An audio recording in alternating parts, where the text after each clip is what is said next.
for today. Hello, world. You do. You look wonderful. You look snazzy, snappy, I had sniffy. a I had like an IRL lunch meeting today, so Mm. I just got back from that. So, ooh, you put earrings on. I wear these ones all the time, Do you? but I only have like three pairs. I'm sure this is what everyone's tuned in for. I have three pairs of earrings that I rotate. Yeah, I'm pretty minimalist, to be honest. I dig that. So, tell me about this AI symposium first. Yes. So that was very interesting. It was a local meetup at a university here. And what was cool was all the people, it's actually like a 4 week thing. It was for educators specifically at Okay. the university level. All So right. basically talking about like how is AI influencing your teaching? Are your students using it? What relationship can you have with them using it? Um, and I think it's funny, sometimes when we're in this world, we think that we're so ahead of everyone else. And they had ended up polling the audience. How many people here have used ChatGPT? And it Yeah. was just about Everyone. 100%. It was everyone. Mhm. It was everyone. And then they asked how many people are using it daily. And I would say 20% of the room raised their hands at that point. But it was Yeah. all head of mathematics for a couple different universities around here. So it Oh, was wow. it was that level of AI. It wasn't like I'm a content creator like me, like us using it. Yeah. It was like literal math people that it was actually really interesting. They had come and talked to our table for a little while afterwards, and they were asking me, how are you using it every day? And I said, well, aside from just my own personal stuff, I was telling them a little bit about all is possible. I said, there's Hmm. I have a partner and I are working on a print on demand solution where we've incorporated API calls and things like that. Yeah. Um, and they were really interested. I was like, it comes up with the artist's name, comes up with the artist's work. And the Is one it guy Christian? understood that it came up with the artist, and the other one was like, no, the artist already exists. I said, no, no, no, the artist does not exist. And then he was like, what? So he's like, and these are listed for sale. And I was like, yeah. And he was like, wow, like, he was pretty surprised. But I mean, it's just interesting talking with especially math people. I mean, people that understand this on a level that I do not. Um, I mean, just how they see the world and it's like watching them talk is just like watching their brain process so much data and they just like output it and they can recall like everything. It's like, I don't know, mathematicians seem to train themselves as an algorithm from like a young age. Yeah, I bet. That's probably true. That's probably true. What did you learn aside from everyone everyone apparently has dabbled. Few people are using this every day, but 20% of the room's not nothing. What else did you learn? So the panel was three mathematics people, and then one literary linguistics, like literary teacher.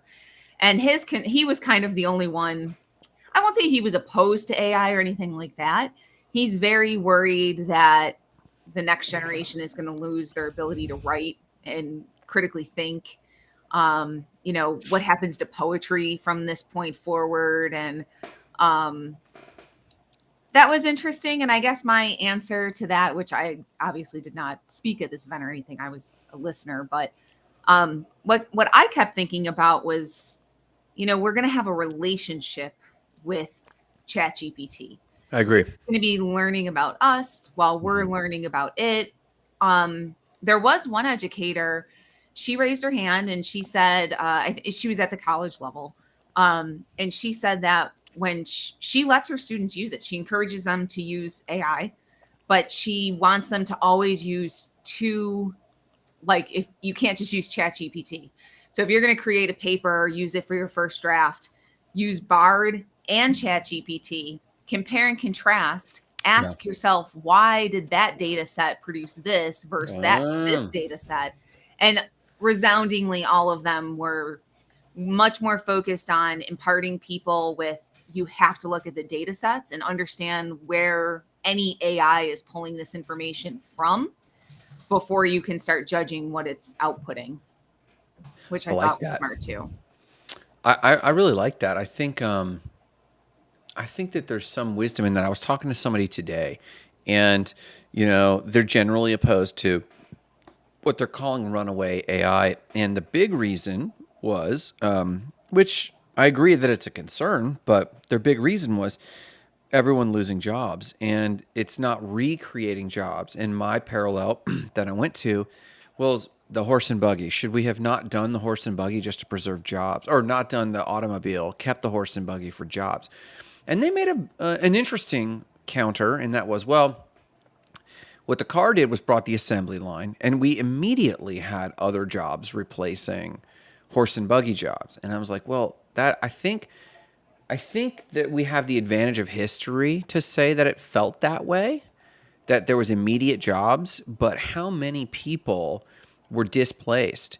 And is because of jobs ever a reason to stop a technology? I think there's other crazier reasons we should like pump the brakes a little bit. Aussie says, my mom is a high school teacher, and the use of AI is extremely scary to her about her students. My brother retold this story actually recently that his sons both came home and from the orientation. Everyone's going back to school. My nephews.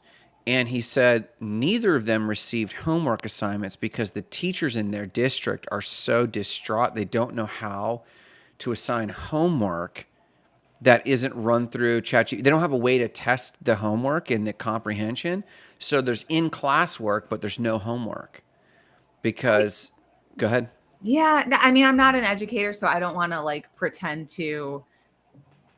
Yeah. So this is what a few people were, and this is what our literary, the guy at the symposium was saying.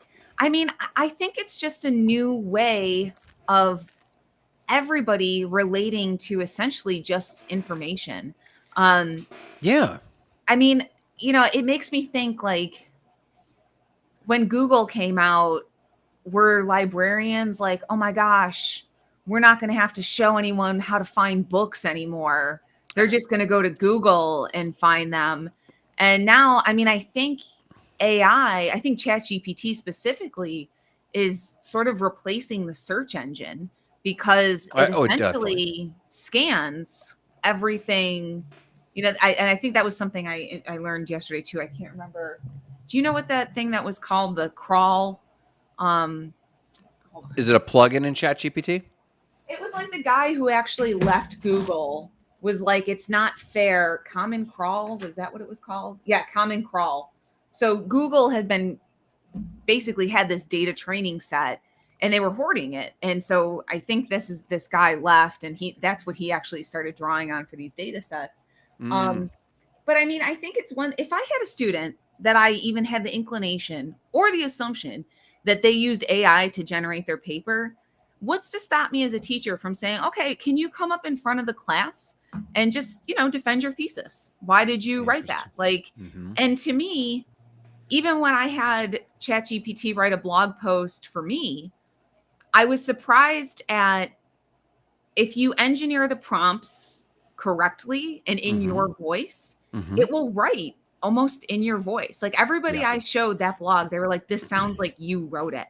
Like Jackie Roach wrote it. And Mm-hmm. so I think it's again, I think it's just more of a relationship and why do we is it like just in our blood that every generation is scared of the next generation Yes, I using think stuff so. quicker, faster, easier, and not the way they did it? I think so. I think the biggest cause of Americans or people in the developed world messing with this, the biggest cause of their reaction is a technology that has nothing to do with AI.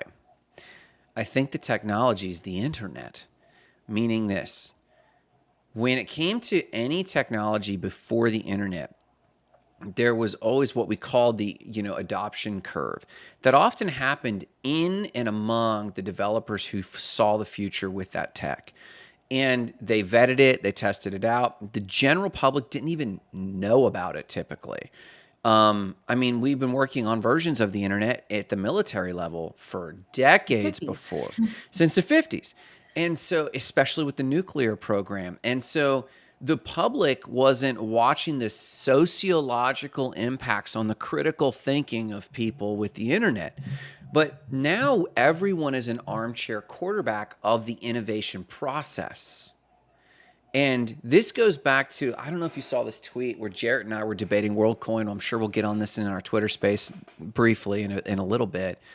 But this idea that everything is utopian until you try to manifest it in the real world. And Yeah. then it's dystopian. Oh, Yeah. Orwellian. Man, pick a technology that came out and read the headlines. Man can't travel faster than 40 miles an hour. So if man's going to be in a car faster than on a horse, their body's going to explode on impact.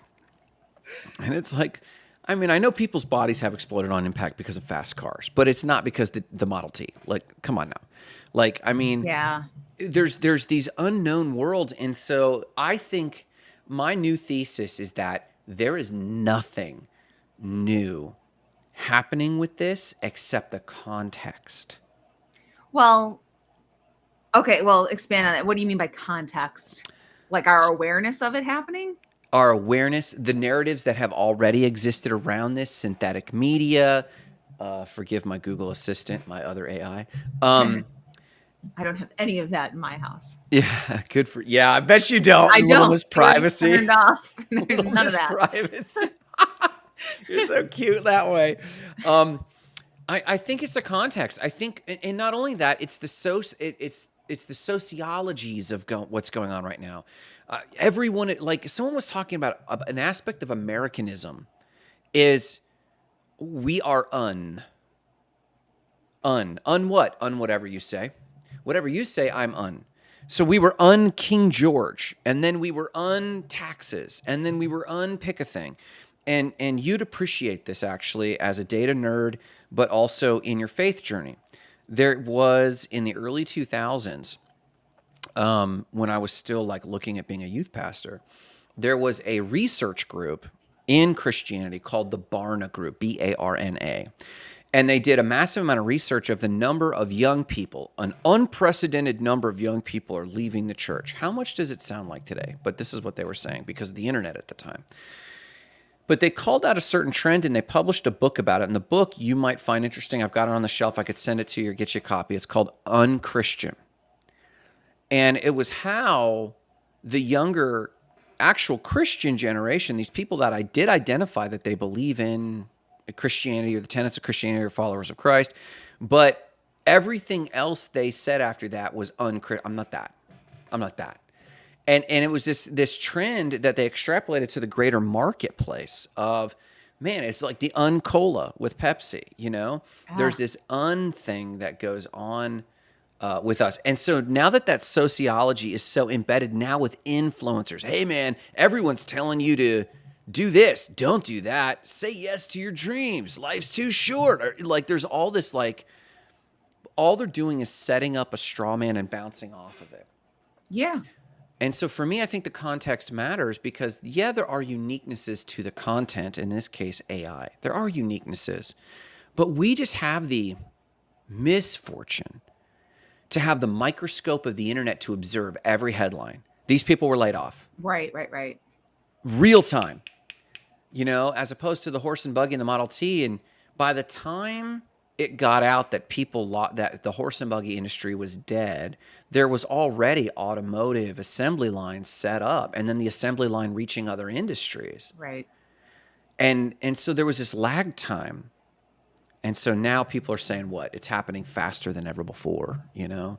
So for me, I'm just trying to settle into, small business owners, we do have to adjust. You're going to a symposium. It's very important. It's very important, but not because humanity's never seen a shift before. So this just popped in my brain. So I got an email from my car insurance that was like, I almost thought it was a scam. I like even checked. I was like, is this really my car insurance? But it was like, hey, just so you know, New York State passed a law and your premium went up for it's to do with if your spouse driving your car And it was like, if this doesn't apply to you, just log into your account, say you don't want this coverage, but we've automatically put everyone on this coverage. So I was like, I'm like, is this real? And then like, I still get a physical printed paper. And the headline was like, New York State passes this law. And I was like, oh my gosh, this is real. And the law is that you can sue your spouse now if they were driving your car and they get in an accident or there's damages or whatever. And I'm like, and so like basically lawyers are loving this because this is like, another Oh my another case. And I God. was like, and then they can just refer you right to the divorce attorney and like take a little off the top there. But I don't even know what this has to do with anything. But I always AI, just innovations, change.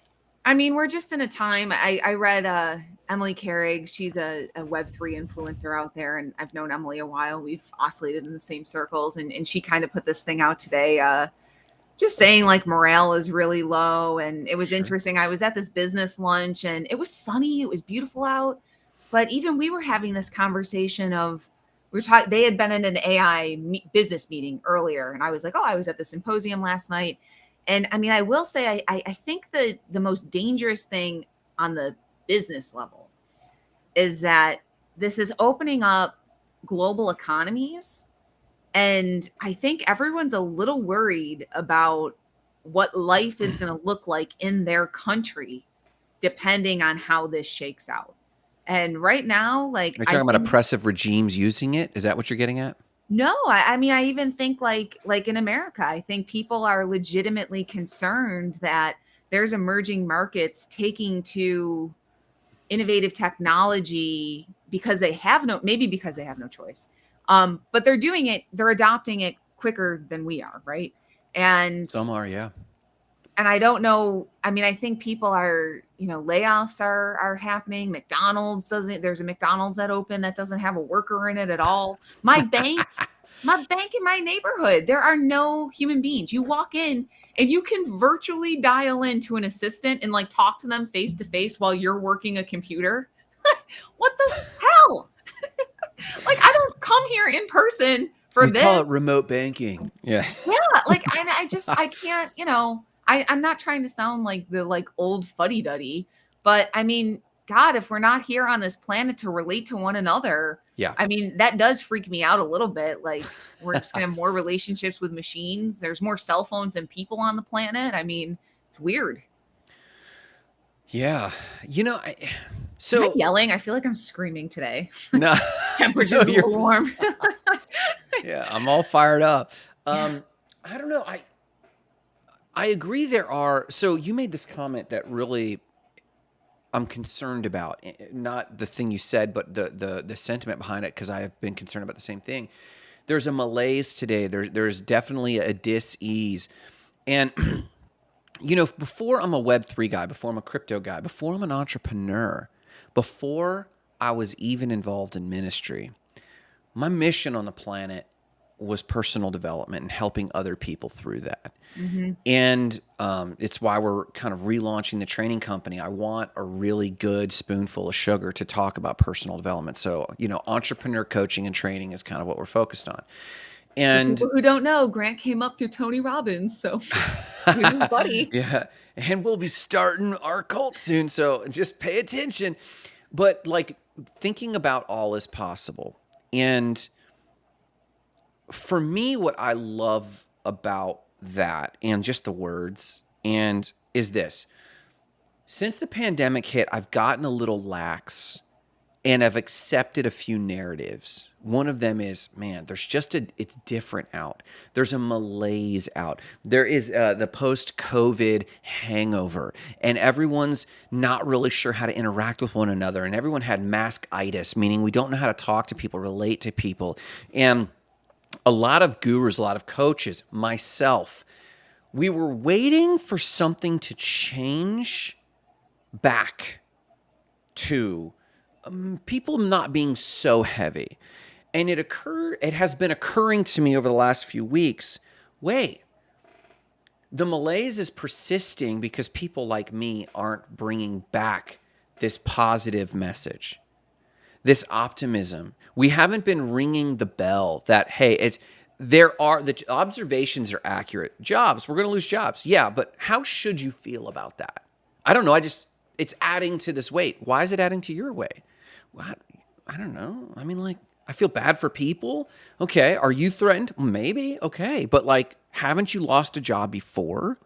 Yeah, I mean, I got fired more times than I can count. I've been homeless twice, and we find a way or we don't find a way.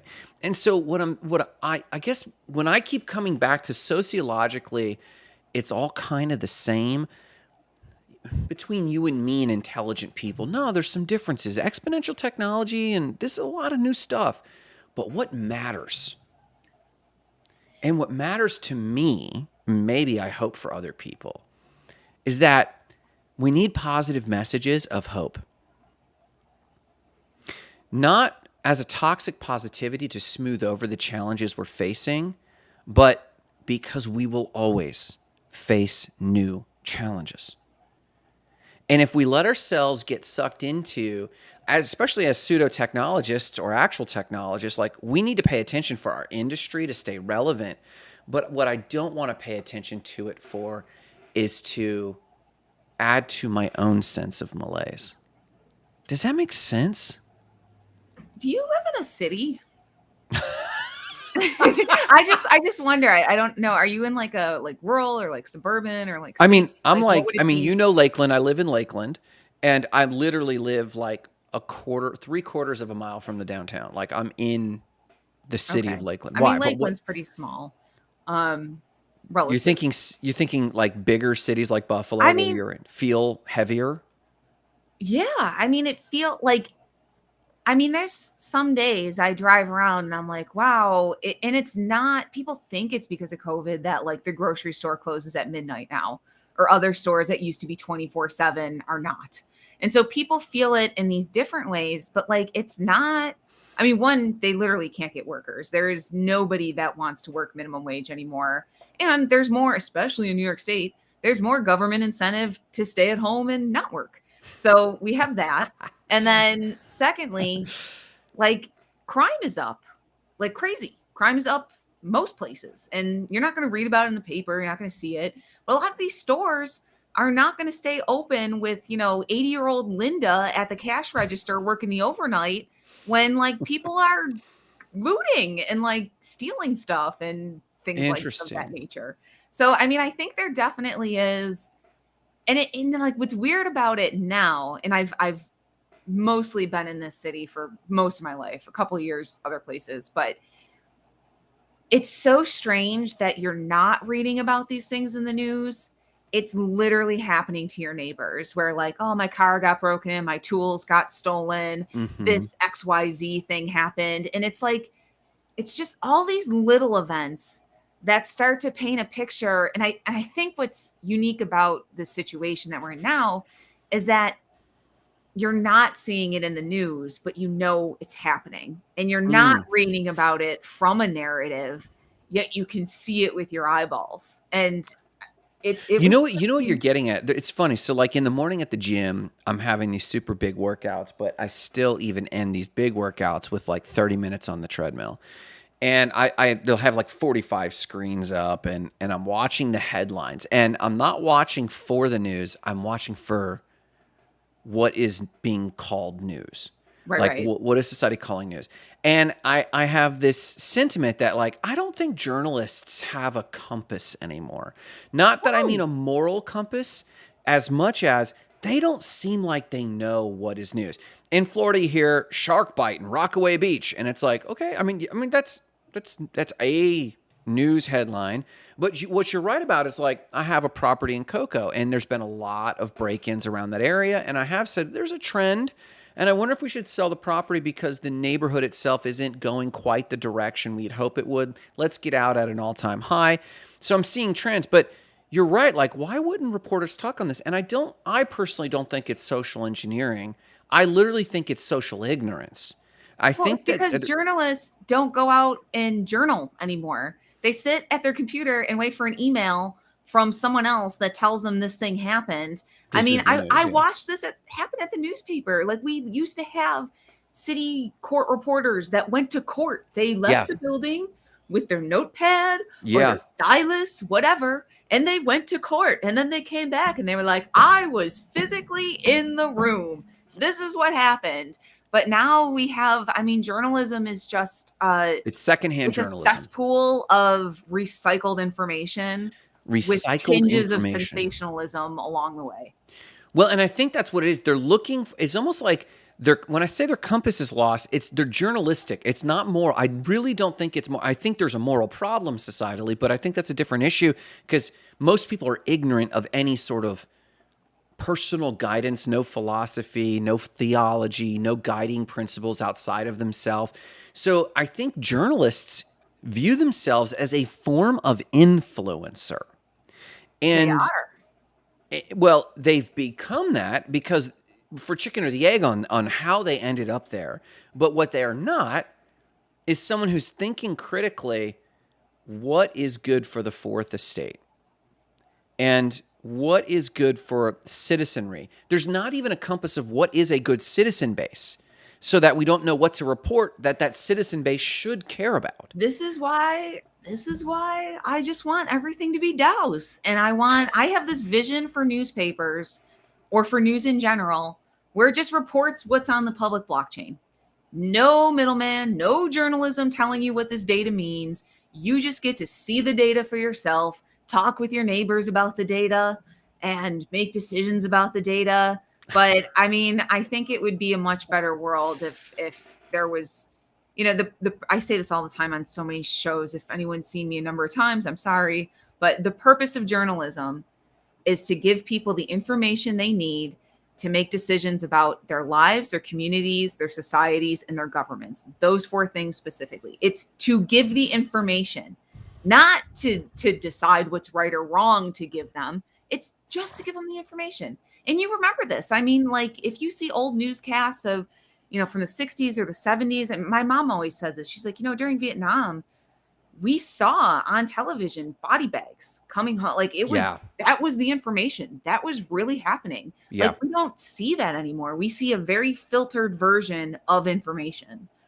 Well, and you're getting at like the major use of blockchain in media, and to me, that's attribution and verifiability. Mhm. And it would be interesting to see what sort of AI would have to exist to aggregate and synthesize with a language learning model what the data it's seeing and can verify. And there's Rachel. And report on the blockchain. Yeah. And not about the blockchain, but the new standard is we only report that which is verifiable. And the only thing we know that which is verifiable is that thing that has an attribution on the blockchain that we can go to source.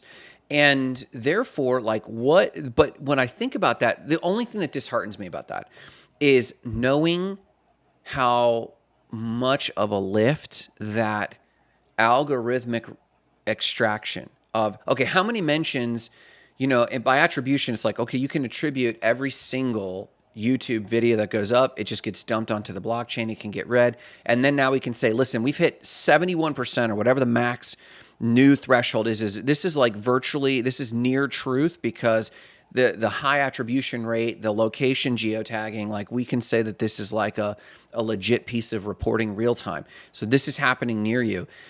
But to the technological lift of that, including the investment dollars and the economic incentives to do that, as opposed to just keep going with influence journalism, I would be concerned that. Well, I would still be concerned. I'm sorry. No, go ahead. No. You would be concerned that. I'd just be concerned that we might never get to that ideal. Well, we never will because we'll never have clean data coming in anyways. I mean, like if that were really the barometer, then the media agencies would just say like, well, we only throw into the algorithm like these verified YouTube channels or these, like who's feeding the data set is the next question. And this is my problem with supply chain is like, wait, we're still needing, I just met a supply chain person. I thought of you this morning in the locker room and it was for good reasons. And I was talking to a guy who's in supply chain with Publix. And they're setting up all their systems to go from basically farm to table tracking. And I said, that's great. And I said, are you using blockchain? He said, oh, no, it's barcode driven. And I said, well, so you're depending that the right person barcodes the right thing, scans the right thing.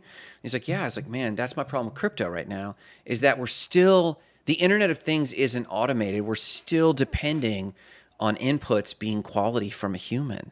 Right. And I don't know how long it's going to be before we get there.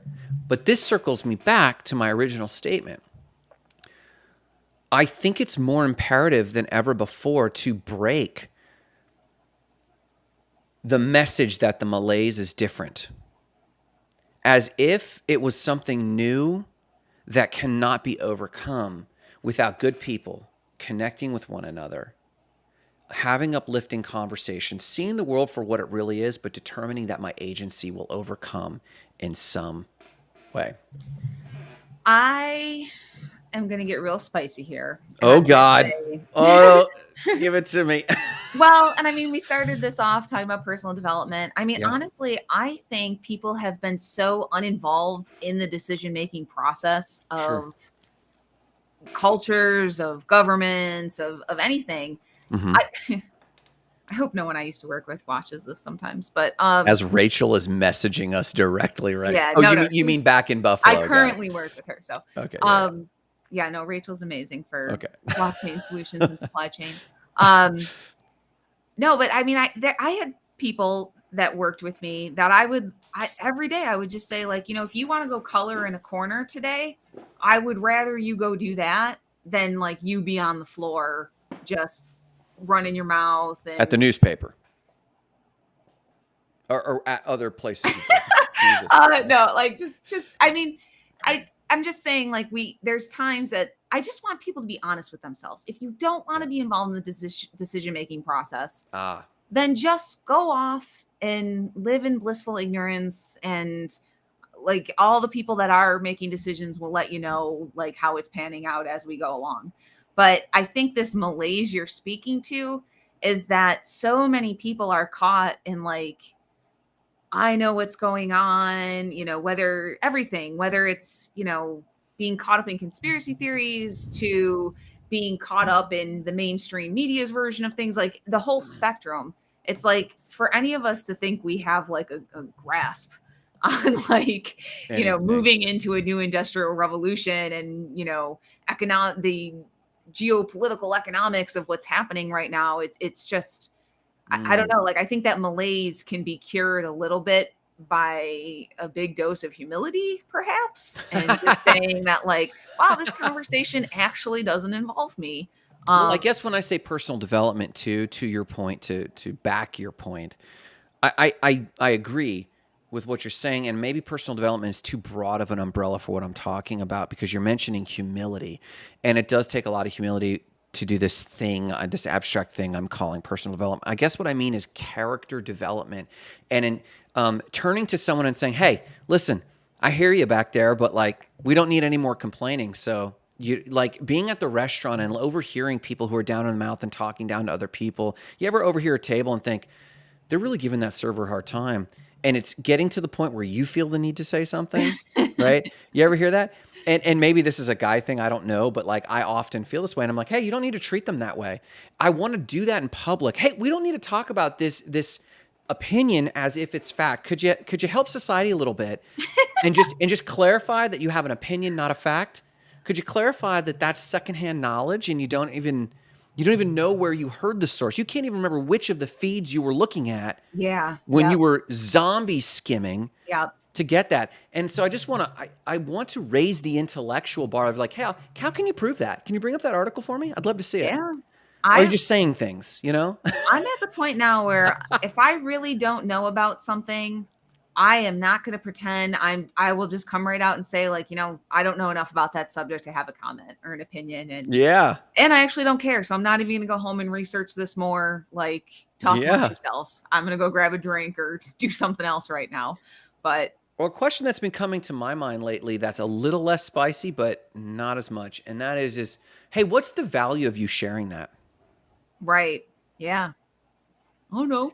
I don't know. Well, and it's like, I mean, it's like when people catch themselves I don't like to talk about people, but Stacy, and it's like, wait, like, Yeah, what's the value of sharing this to me? Sharing this to me about Stacy? Like, why do you want me to know this? And right. it's the same thing with these headlines. It's the same thing with unvetted data, unvetted headlines, and maybe it's real time. Maybe it's the real time news, not just Fox. I mean, the internet. Like, it hasn't even had time to fact check. I mean, we're selling products that are completely made up. I mean, I just want to put this in focus here. Everybody tuning in, like, yes, this is live to a lot of different channels, but this is Grant and I are in a business that is using AI tools to create products and sell them. And we have an automated workflow that is creating an artist's name, creating artist images, listing them for sale. What a good call out. Well, I mean, It's a because great call out. it's not, but it's not so much of a call out as much of a, I didn't know we were going to end up doing this. Like when we started this print on demand Sure. thing, I didn't know we were going to get to a point where, this is how it happens. So this is a story, everyone. Grant's like, we've made some great headway in our workflow. And I was like, do tell. And he was like, well, I trained the AI to make up a name and it made up an artist's bio and a description for their made up art. And I was like, oh, so everything we're selling is fake. And I felt very weird about it. Like I think we went through a week of like, what are we gonna do? Because Jacki feels really strange about this, but we are achieving the objective Yeah. we set out to do. So I had to sit for a while and think, is it ethical for me to promote these completely made up goods? And then I thought, finally, at the very end of it, I thought, okay, as long as we build in the open, which is what BITO means, this show, Yep. then we are providing value back to people about Yep. the inside of what we're doing, which is why I'm being transparent right now. And beyond that, if somebody wants to buy this artwork for on their canvas or for their laptop Yeah. or for their, I mean, whatever, there are two human beings behind it that actually did, set this stuff up to do it. So whatever. But I mean, it's crazy. If we can do this with print on demand art, then man, why couldn't we could automate a newspaper right now. I mean, we could put 5 sections together. We could tell AI, these are the parameters. You live in this zip code. The police are like this. The people are like this. Go Well, wild. and I am testing some of this. We have a product, and I do need to go soon for a 4 Yes, p.m. yes. I do have a product at the website company that's content for a year. We generate and we tell them this is made with ChatGPT. I could do it manually, and it costs this. ChatGPT does it, and it could do this. But then it dawned on me with some of the work we've been doing with All Is Possible is I could have it create a new blog post every day forever. Yeah. For life. So it's content forever. And there's a price tag to that, but we're automating it and we're working through the variety of prompt testing to really dial it in. But to your point, like if I do that, then what you're saying is completely possible. And so I had a friend who just labeled this entire concern, especially around journalism, as synthetic media. Mhm. And the idea of synthetic media as an existential crisis to the human species. And I pushed back on this a long time. I would say it is existential. I don't think it's a crisis more than it was before. I think it's compressing it into a very tight timeline and shoving it in our faces. And we're having millions of these conversations where we're going, okay, how do we do this made by human? But you do make a good point to the point of BITO is that we probably then should look at our workflow and maybe say made in partnership with AI or something. We should find an integrated, an intellectually honest way. I feel like I mean, I've thought about this a while since we had our premiere show. So we stream on Mondays, and that only goes to Twitch. So that's not a which anyone can tune into. It's just we just chose to do it that way. But Yeah. that day we were having a pretty serious conversation about the messaging of the website, the messaging of the artists, what ties all these AI artists together. And Jackie's solution finally became like, I'm just going to have my corral of artists and you're going to have your corral of artists. And that way I like, and I actually think like as a creator and as a creative person and as someone who's like made a lot of avatars as a teenager, like I loved making avatars. And even like the video game culture, like we love picking characters out and picking out their car and their clothes and all that kind of stuff. It excites me to build these virtual artists. Yeah. I just don't like the way our workflow currently is, that every piece of art has a new artist with a new name. I'd rather see it curated, still Yeah. using AI, and like the art can still be unlimited, but I'd like to see like 5 of them Yeah. that are Yeah. developing personalities and things as they go along with their art. I like it. I like Yeah. it. What was the one character? And then I really have to go. What was the one character you came up with? London? Logan, yeah. Logan Forrest. Logan Forrest. Yeah. Wasn't it Logan He was an Forrest? American painter. Yeah, yours were all like these like highly cultured whatever names, and I was like, here's Leah Shelley. All right, everybody. That's this very brief, the briefest episode we've ever had. Yeah. 41 minutes is short for us. So we love each other and we love you too. I do have to hard stop. We'll have more updates on this experiment, All Is Possible, and Jackie and I building you open. Check us out at wellness.com or just come and check us out next Monday at 3:15.